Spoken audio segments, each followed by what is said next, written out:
How the fuck's it going, everyone? Back today with yet another video and yet another list. We're approaching the back end of 2023 and now is the time to wrap things up in a neat little bow. This is where we start with the real fucking barn burners.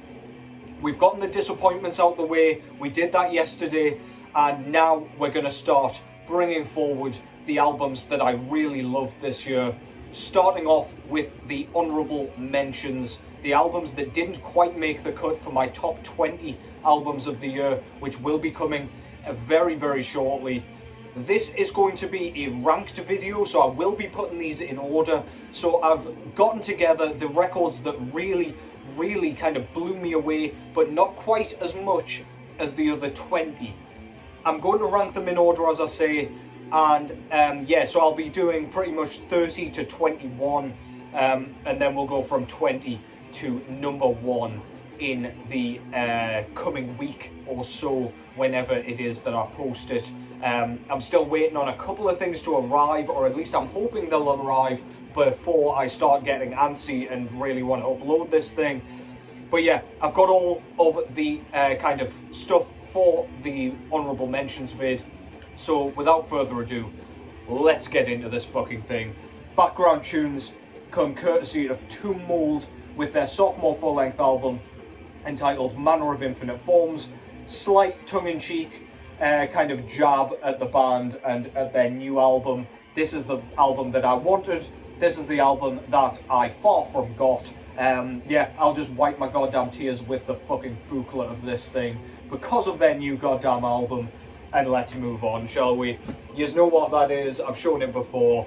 Yeah, really good stuff. Y'all like groovy death metal? Look no further. Drinking Baileys and milk out of a whiskey glass. Feel kinda like a baby. Tastes fucking awesome, so don't care.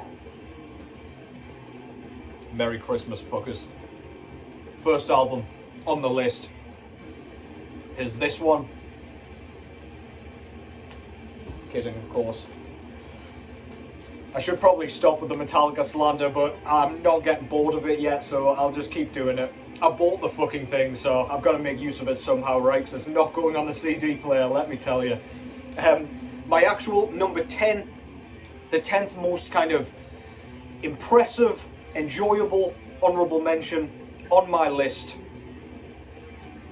is this one. This is surprisingly an album that I haven't really seen spoken about very often. This is Bellwitch with, let me just double check this. This is Clandestine Gate. And this is the first part of a kind of trilogy or projected trilogy that Bellwitch will be indulging in.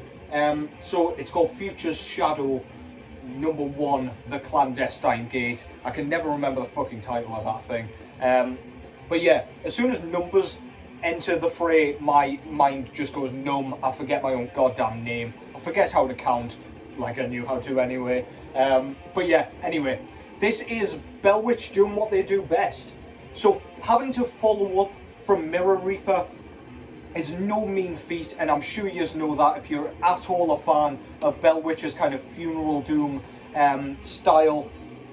This is, because it's the beginning of a trilogy, it does really feel like a building album. It feels pretty much like the build-up of this trilogy. So if you're going in here expecting like a full, conclusive, kind of wrapped up album, you're not really going to get it. This is a bit ambiguous, leaves you wanting more, but this is inherently exactly what I expected and what I wanted from Bellwitch's next outing. This is just fantastically sluggish, really gloomy, really kind of emotionally punishing funeral doom of the highest order, crushing kind of chunky rhythm guitars, really, as I say, just meandering, building, tension building funeral doom, and it is just fantastic.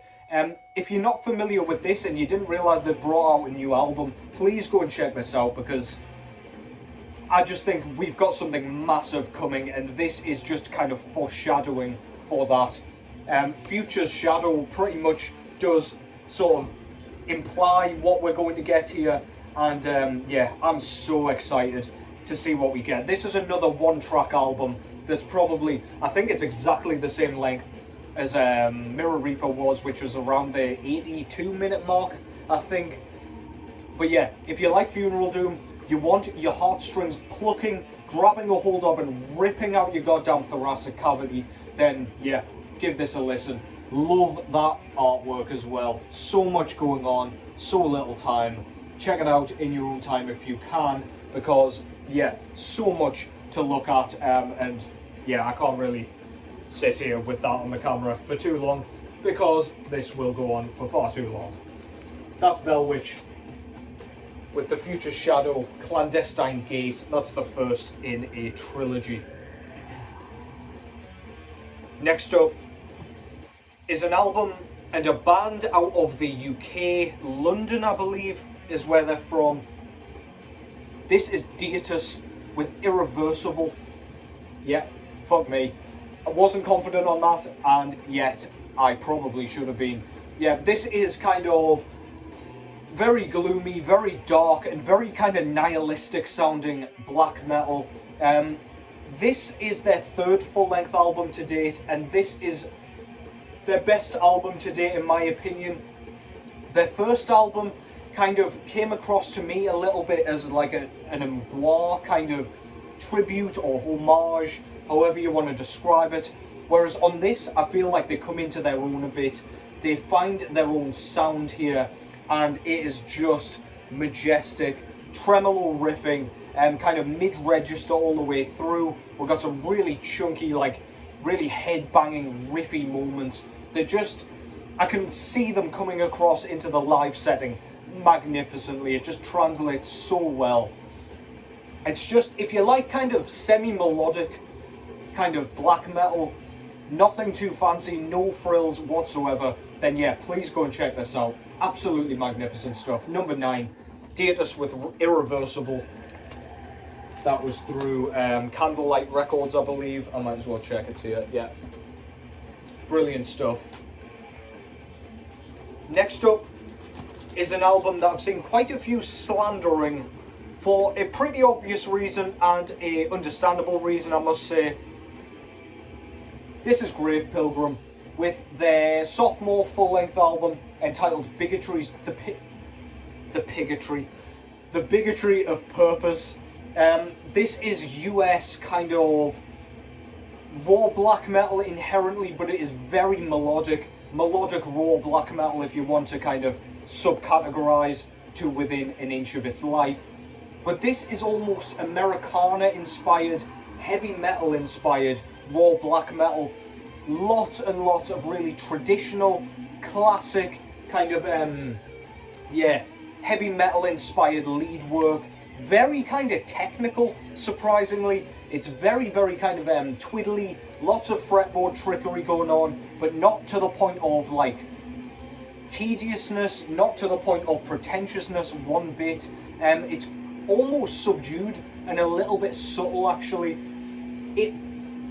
The leads are the highest thing in the mix, they're the most noticeable thing in the mix, but because everything's so foggy and so doused in static, it doesn't feel really overproduced and really in your face.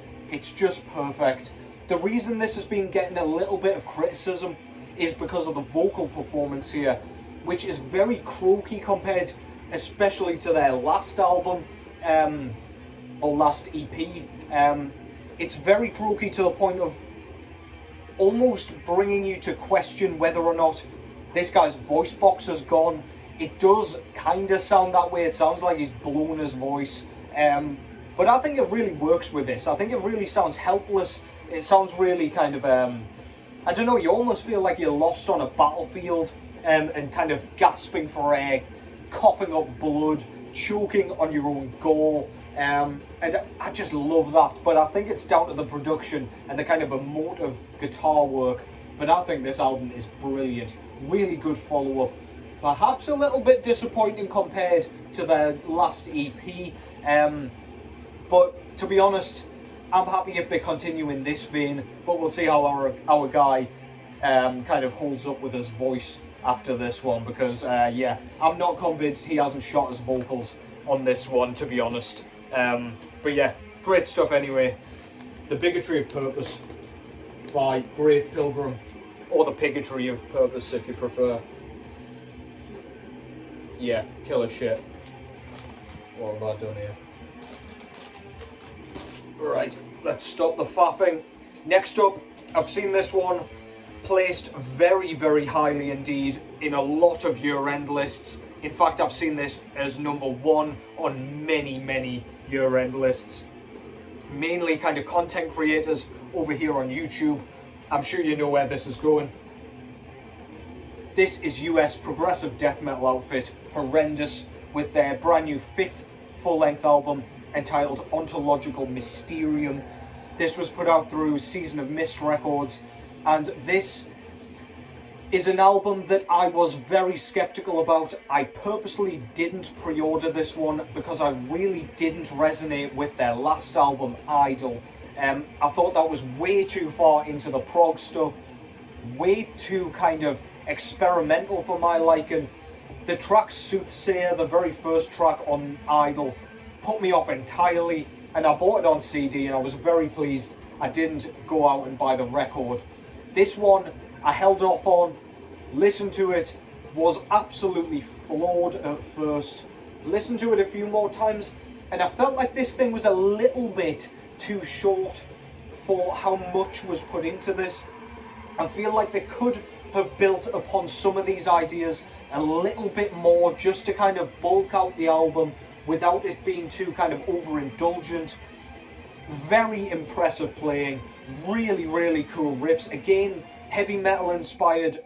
Just, there's so many traditional sounding riffs on this thing that just, I feel like, could go on a little bit longer. But of course, the band's kind of self-aware at this point, I feel. And this is a really mature release, I feel like. The album itself flows perfectly. There's nothing that feels out of place here. It feels like a story. It feels like it starts and ends where it should, despite what I feel about the kind of runtime. To be honest, the fact that I think this is slightly short is just testament to how good the playing is. Time signature switches, tempo shifts all over the goddamn shop. Just a magnificent outing yet again, and honestly more impressive given how disappointed I was with Idol. This is just a magnificent comeback. Brilliant, brilliant stuff. Go and check it out if you in any facet like death metal, a little bit outside of the norm. Yeah, I can't get enough of this thing. I've been playing it non-stop since it came out. That's Horrendous with Ontological Mysterium, and I've forgotten how many numbers in this was. I do apologise. 3, 4, 5. So this is number 6. That was number 7. This is an album that, on paper, I fully expected to kind of listen to a few times and maybe put on the shelf and never listen to again. However, something keeps dragging me back to it. This is Coffin Mulch with their long-awaited, well, I say long-awaited, highly anticipated debut full-length album entitled Spectral Intercession. So this is a death metal band based out of Scotland, I believe, and this is pretty much your run-of-the-mill Gatecreeper-esque, dare I say, sort of death metal, basically hardcore influenced death metal. The fact that this is so kind of conventional, so like meandering, mid-paced, and just kind of unchallenging made me feel like I should hate it. My head was going straight to, this is not going to stick with you. You'll pick it up, you'll not pick it up again, and that'll be that. You'll probably never speak of it again. However, I find the songwriting on this completely infectious. This is exactly what I want in a very straightforward modern death metal album.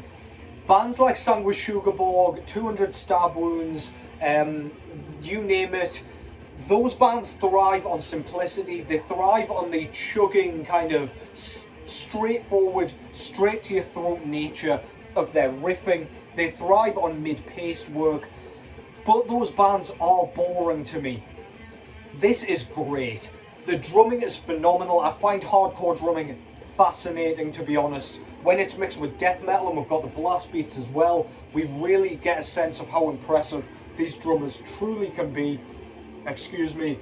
The vocal performance here is pretty unconventional, I would say, and probably the most hardcore inspired aspect of this entire album. They're more like yells, they're more like, I don't know, they're almost like gruff kind of groans. They're barely even death growls, to be honest. The guitar tone is, I believe it's HM2, I could be wrong, I'm not a guitar tech, but yeah, at least they're very sawing, very chunky, very kind of infectious and contagious, and it's shit that makes you want to open up a goddamn pit in your own living room and send your grandma flying. It's really, really excellent. It's blown me away, to be honest, compared to how I was kind of expecting to receive this one. Absolutely excellent stuff. That's Coffin Mulch with Spectral Intercession. At number 6, did I just say there? Holy shit. It's not going well. 1, 2, 3, 4. Yes, that was number 6.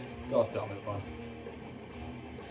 Next up is an album that kind of, a band that kind of came about during the sort of modern death metal revival sort of thing that was going on around 2010-ish, along with two mold label mates, in fact. This is Torture Rack with their brand new third full-length album entitled Primeval Onslaught.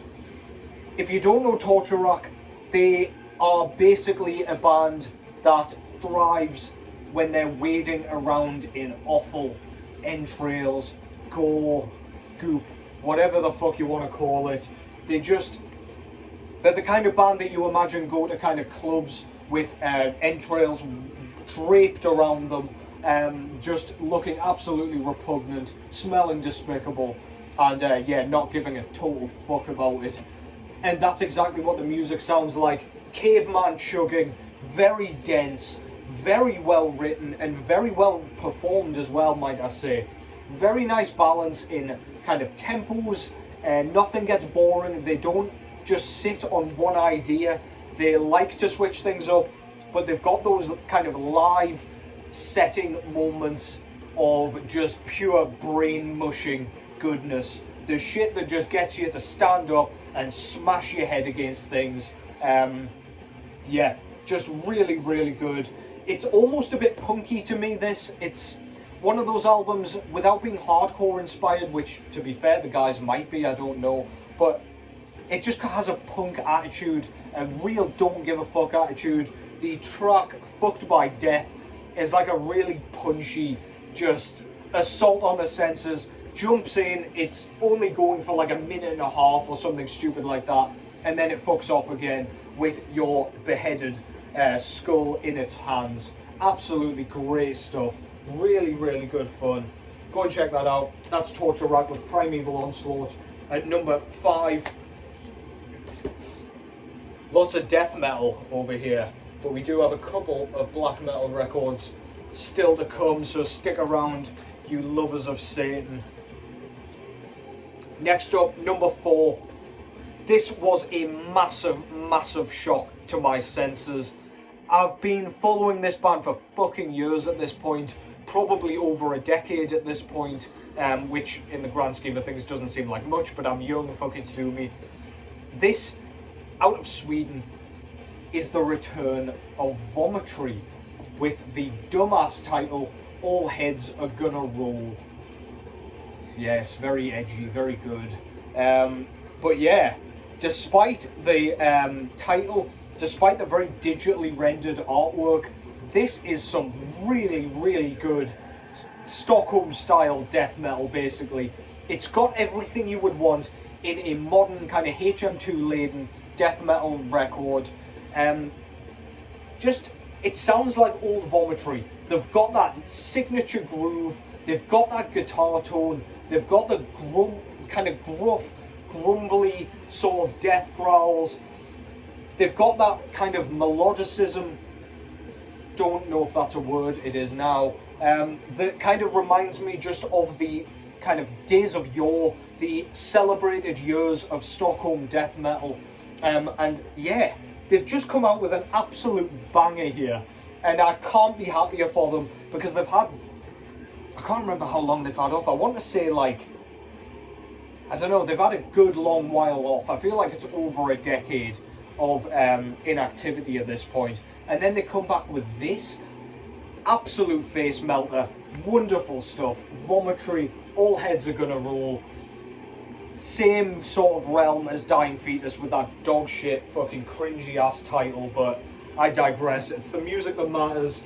But if you want people to pick up your record and take it seriously, please do sort that out. But yeah, anyway, ranting over for now. Next up, I've got an album from another band that is a kind of staple from the scene that they were at least thriving in. This is Norway's Tsjuder, or Tsjuder, not sure how to pronounce that, probably said the same word twice there, with, I'm not sure how many albums in this is, but this is entitled Helvegr. This is Norwegian black metal in the exact style that you might imagine from Norway. Very kind of enchanting, almost beautiful in its rawness and wickedness, but very raspy, very happy to change from the blasting sort of oral assault to the more riffy, the more headbanging sort of mid-pace sections. More than happy to do that. Plenty of melody to sink your teeth into. Really like the kind of lyrical content going on here. Love the presentation of the actual jacket here as well. Really fucking cool. I don't know, man, this just came out of nowhere. This is another one that I was skeptical about because I know what they're capable of, but it's been a little while, so I didn't want to kind of risk it and just throw my fucking money at it without knowing what it was going to sound like. I heard it once and I was like, holy shit, the boys are back. This is wonderful. If you like black metal, if you like Norwegian black metal especially, go and give that a whirl.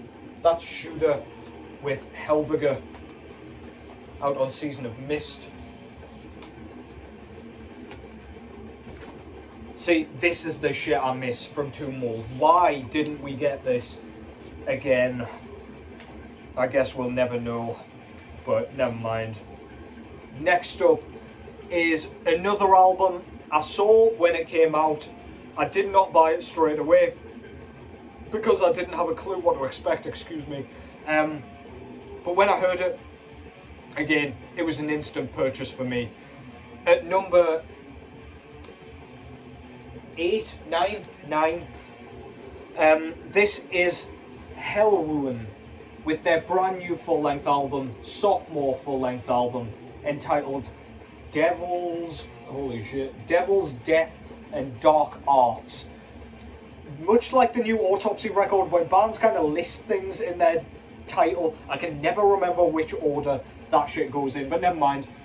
This is a one-man project based out of the Netherlands, and this is ferocious black metal, pretty well produced black metal. If you like bands out of like the Norwegian scene, for example, this is pretty much exactly what you may expect.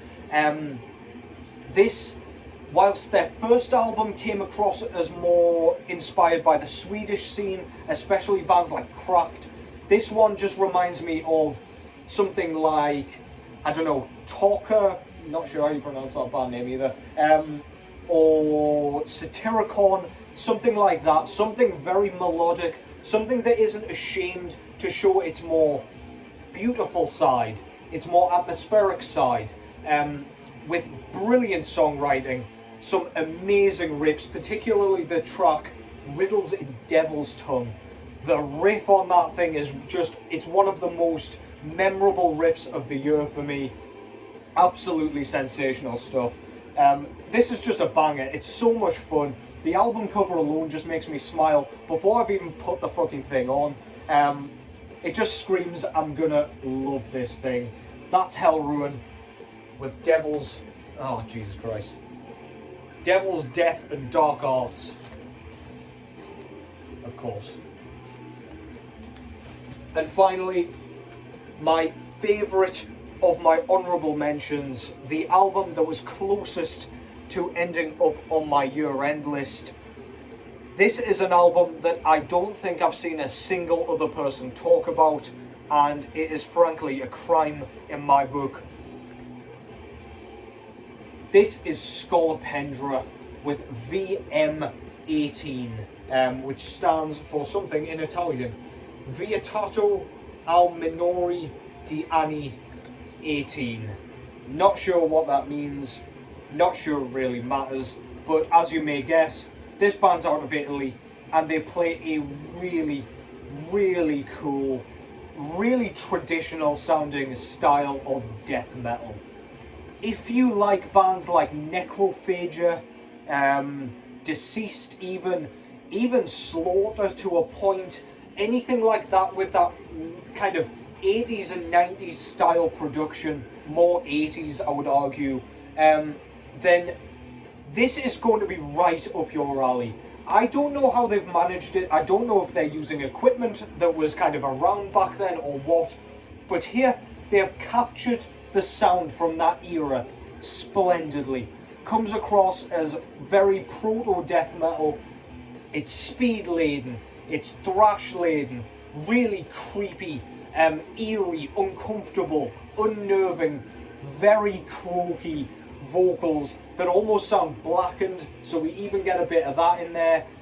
We've got some amazing riffs, really groovy, really memorable, very, very catchy. I just love this thing, man. This is their sophomore album. I was introduced to them, I just kind of stumbled across them through their first album, Those of the Catacombs, and holy shit, dude, I love this thing. And as I'm talking now, I'm a little bit gutted I didn't put it on my best of list, but yeah, number one of the honourable mentions will do for me for now. This is absolutely wonderful. If you like kind of 80s zombie films, 80s horror films in general, this is also going to be a real itch scratcher for you. An absolute nerd's dream. I love this thing. Super underrated, super underappreciated. Please go and check that out. That's Skolopendra with VM18. And yeah, I've got to appreciate the Skolopendra name as well, being a kind of bug enthusiast. That is of course a giant centipede, or at least its kind of Latin name. Yeah, fucking love that thing. I don't know how kind of discordant and all over the place that vid was, but I hope you found something cool to enjoy there. The amount I'm enthusing about these records just in my honourable mentions tells you just how great this year has been for extreme metal music. Every album here could have ended up on the best of list. I can't wait to show you guys what I've got on my top 20 albums of 2023. But for now, they were my top 10 honourable mentions. Drop what you think down in the comments below. Take care as always, and I'll catch you very shortly in the next one.